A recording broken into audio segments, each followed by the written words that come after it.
Good evening sa lahat. Ako yung pangatlo sa aming magkakapatid. At kaming dalawa ni Benny ay magkasunod. So, sa amin siguro lahat magkakapatid kaming dalawa ang close. Kasi mula nung pagkabata, kami sabay-sabay kaming dalawa. Saka kaming dalawa palagi nag-aaway. Kasi ako sa aming magkakapatid, ako ang palaway. pero kaming dalawa ni Benny, talaga kaming close. Hanggang sa lumaki kami, hanggang ngayon sa pinatawin.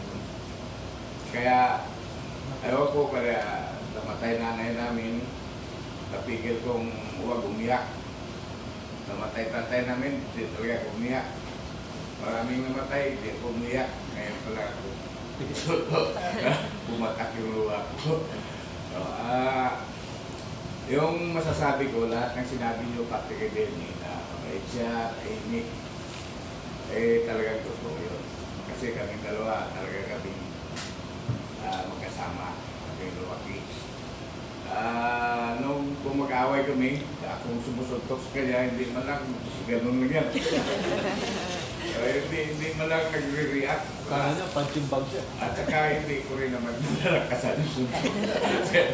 Siyempre, magkapatid kami, hanggang dito lang, hanggang sa balikat lang. Pero talagang hindi nagre-react talaga yun, hindi nagre-react. Kasi, siyempre, mas matanda ako sa kanya. At saka, hanggang sa lumaki, hanggang sa may asawa na siya, diyan sa Cubao. Bawat uwi ko, galing sa kung masakay ko ng barko, diyan kami lahat lumalanting sa Cubao. Kaya kami, pati sa mga kapatid ni Nila, magkakilala kami, magka-close din kami. Para na rin kami magkakapatid. Kaya nagpapasalamat din ako sa lahat, sa paglaki ng anak niya, sa mababait. At saka, siyempre, nagiging close tayo, lumaki ang nagyan namin.